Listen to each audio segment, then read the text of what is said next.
of our people like we don't know no better. But ask yourself why you think that the industry will let us continue this rapping. Can you explain to me how could this happen? Cause if I recall, I remember the government wanting to ban it. Now we all over media now. Now we all over shows. Hey, they saying rap is detrimental to youth. So what is the goal? When they put in the song, yeah, but our music they own. When they act like they dumb and they don't live the lives that they spit in their songs, yeah. So tell me what's good, and tell me what's real, yeah. I'm trying to tell you that is not what it seems. Now how do you feel? Now how do you feel? Yeah. Now how do you feel? I'm trying to tell you that is not what it seems. Now how do you feel? Yeah. Oh man, that's pretty much it. Oh, you like a hip hop chameleon, my dude. Yeah, it's different styles. Yeah, man. Like, yeah. You is that difficult for you to do, or is that something that you find kind of easy? It's pretty easy for me to do actually, and you know I think I attribute it to upbringing, or no, I attribute it to two different things. One is well, there's one thing I don't attribute it to, which is listening to other artists. Because I don't listen to a lot of other artists. I know a lot of people don't like that when I say that. But it's mainly because I'm just so caught up in my own stuff. And then also, I'm not impressed by a lot of the stuff I do here. There's some I listen to. Like, I listen to Kendrick, things like that. Yeah. But I do attribute it to my memorization, which allows me to rap any song I want the way I want to rap it. And then I also attribute it to my skills for just being creative and wanting to challenge myself on that aspect of creativity. So it's not hard for me to do. It's just more so like what do I feel like doing? You know what I'm saying? And where am I comfortable? Where's my lane and stuff like that? And so I like to play around with a lot of different styles and kind of and that's what I'm doing more and more this year.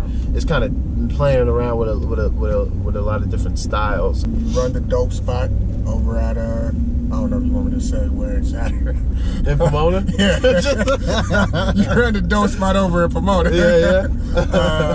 I see you. Like I said, you work with a lot of businesses out here in Pomona. How did that evolve? What made you want to get the ball rolling on being an entrepreneur alongside of being an MC?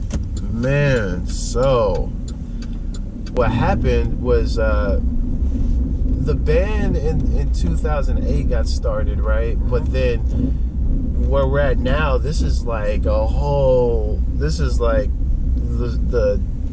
fifth reincarnation of the band, right. Different members, things like that. I've seen familiar faces, but I've also seen people change out as well. Yeah. So it's always, not like a revolving door, but like if somebody has to go, they got to do their own thing. Right, everybody's got to do their own thing. It's a big band. We started off a 7-piece band, including myself. So I bring that up to say that 2012, I formed another incarnation of the band, right? And then and that's how we were introduced to the garage at this house, because the new member, Dan G, shout out Dan G, number 44, he lived at the house that I was going to move to a year after I graduated from college. I lived in Covina for a year, and then I was coming back to Pomona, and he lived at the house. Hey, there's a room for rent. Say you want to come through, whatever. I moved my stuff in, and we practiced in that garage, right? Eventually, I started managing the house for my landlord. I started subleasing the rooms for him. He had someone else managing, but the guy didn't want to manage anymore, so I took over. So fast forward now, it's 2013, July. I was managing the house, and I got in good with the landlord, and I asked him, hey, want to kind of fix up the garage so me and the band can have a comfortable space, AC, things like that, insulation. And he was like, oh man, I'm so glad you came to me. He's like, I've been wanting to fix that garage up for so long. I hear Dan in there practicing all the time and all this other stuff. So he was so excited to do it. He said, look, you either get all the materials and we do it for you, or we'll pay for everything. We'll just tack on $100 to your rent. Something like that. You know what I'm saying? Whatever. No, it actually was more than $100, but he tacked on some money onto the rent. And I said, cool. I said, tell the band, I said, yo, y'all good for this? I'm gonna sign this lease. Everybody put in $20 a month, basically. You know, we have this space that's ours. You know what I mean? So he did it. He made it a rehearsal space for us. And it is dope because we called it the Dope Spot, named after the band Dope by Design, which a lot of people don't know either. And so from there, we basically had a rehearsal space, and then some of the band members weren't really too comfortable paying, you know, after a while. Right. So I said, no, don't worry, guys. I'm gonna rent it out to other bands to practice. It's a really big space, you know what I mean? So we had other bands come in, they practiced. It was at $10 an hour, really cheap, and it helped us to pay rent.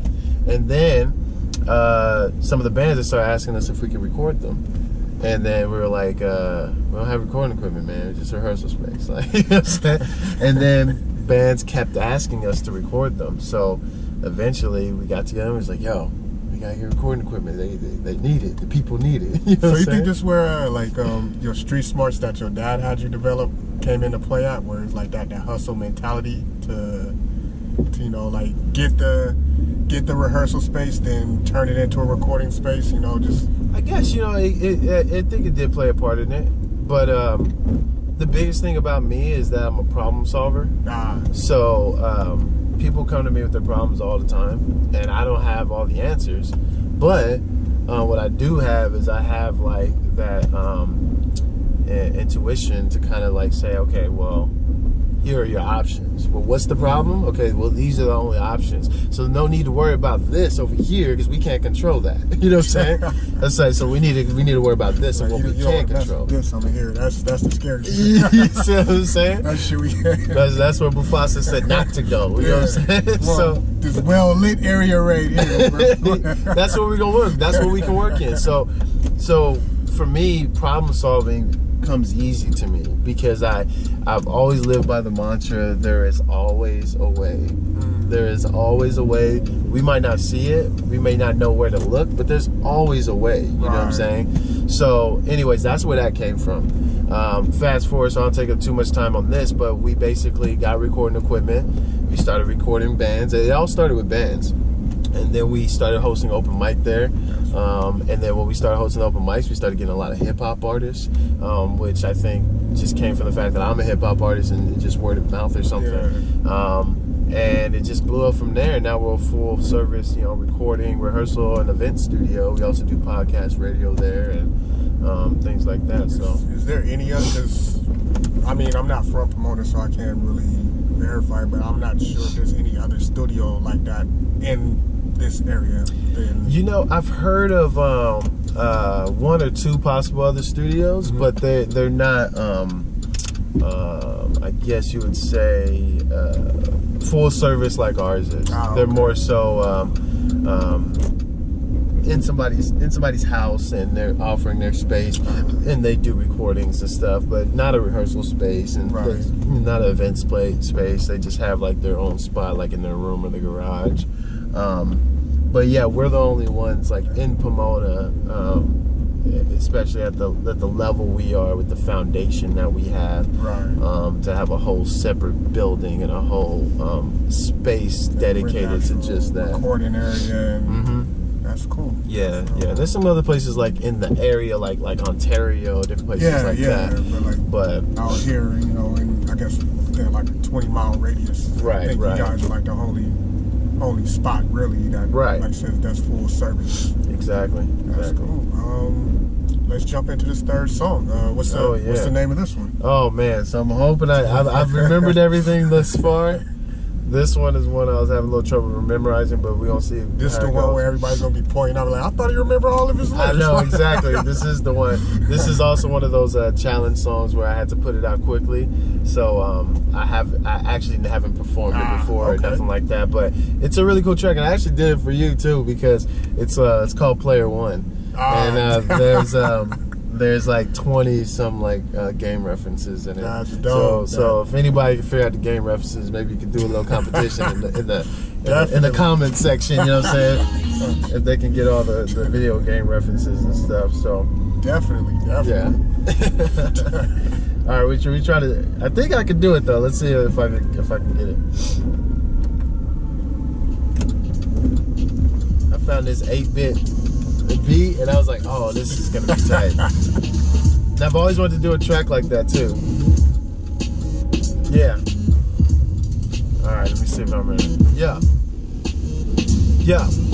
You call it shooting, I call it a dukins. 5 balls from the palm will make you bite your tongue before you say another word that you might regret. It's something like a residential zombie on your neck. It's frightening. My projectiles strike like lightning. It's too late, cause now you looking lost like a Viking. Every single blow is like a hit from a car, and that how you doing flips like that fox in the stars. So I hope you understand you don't really want these hands. Got a variety of weapons to use like Mega Man. A matter of fact, I introduce you to my sword in one slice and show you why I call it Cloud Strife. And like a symphony playing in the night, summoning the sword of dawn like I'm Dracula's son. I got guns that'll make you think I already won. I shoot with a golden eye, so it's futile to run. Hey, this ain't a game, so why you playing?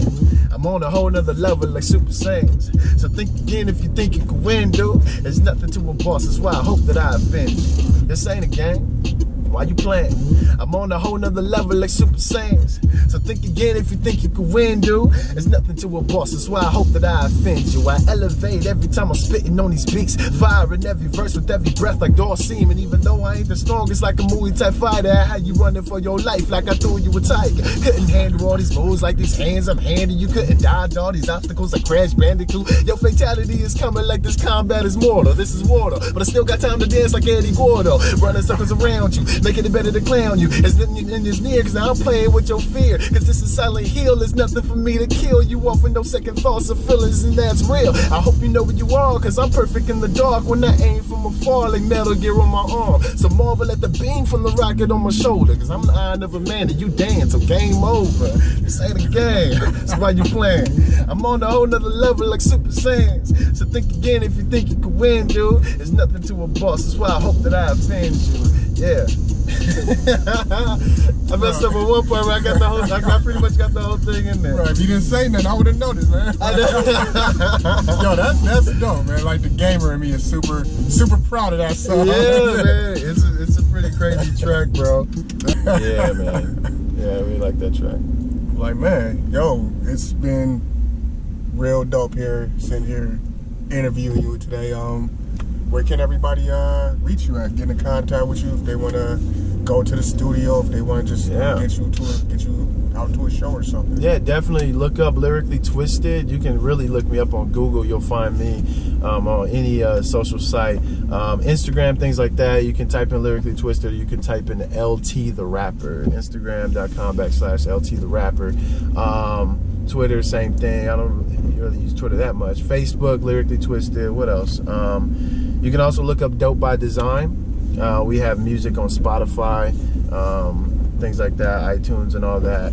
And then also look up the Dope Spot Studios here in Pomona, the Dope Spot Studios, if you guys need recording, rehearsal, even if you just want to use the space for an event or something like that.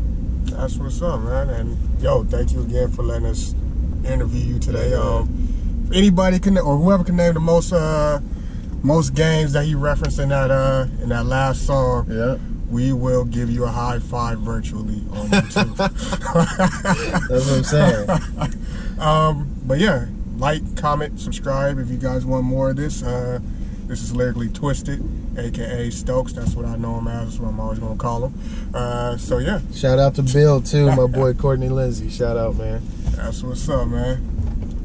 Yo, I'm going in from the get-go. I sleep any instrumental. I spit it like this is hypnotism, carefully listen. Only scratching the surface because this game got me itching. Not spitting for competition, but my lyrical composition's a work of art. I'm going harder than any artist in sign, yeah. I'm on one with a gun and it shoots rhymes. I'm the artist they couldn't sign cause I'm something they couldn't find with a label or not. I'm deaf and I'm hot like a landmine finna explode. Yo, no data finna blow. So I ain't the one to boast, but forget it, it's West Coast till I D to the IE where the homies be down to ride with me. Coming live from the south side of Pomona City, where the yellow jumpsuit in the sewer looking for Bill, you couldn't kill me. Delivery so clean when I'm spitting, it's so filthy, yo. That's right, I'm hostile. I'm breaking right through your obstacle. I'm spitting this sushi roll, making you sick to your abdominal, which cause you to vomit. You lose weight from just rewinding this. Give me your beat and I promise you there's no reviving it. And I'm just being honest. If you're looking for the hottest kid, don't trip, cause this is more than just a beast that you vibing with. I'm something like a dragon. I scorch rappers when I breathe. To me, it's second nature. I eat rappers in my sleep. While I dream of hip hop, and the game changes slowly. With rappers spitting mamba like an army of Kobe's. With passion and heart seat, like we laying down car seats. Make room for artists that rap with a purpose. And on me, I bleed this hip hop, and I swear that it won't stop till the whole world is listening. This dope spit is what they missing, man. I'm accepting this challenge, and I'm far from a celebrity. Got people not in their heads yet confused, like who the hell is he? My appetite to murder beats is insatiable. Listen, scope out my finish like Bruce Willis. I'm unbreakable. I'm harder than tombstones covered in heavy chrome. My spit is giving off chromium, causing slight pandemonium. I'm a lyricist behind the podium. This game is smothered with mediocrity, so it's no wonder they never noticed them. Give me a beat and I rip it. You had no choice but to listen, even though you can't stand the heat in my kitchen. I'm spitting flammable emissions. The fire right in my engine can burn anything you send in my way. No matter what you say, I'm demanding admission into this game. Did I mention that my lyrical ambition got them tripping up, but they wishing that they never released this lethal weapon, Danny Glover. And if you think I should have came harder, I just hit you with another. Oh my.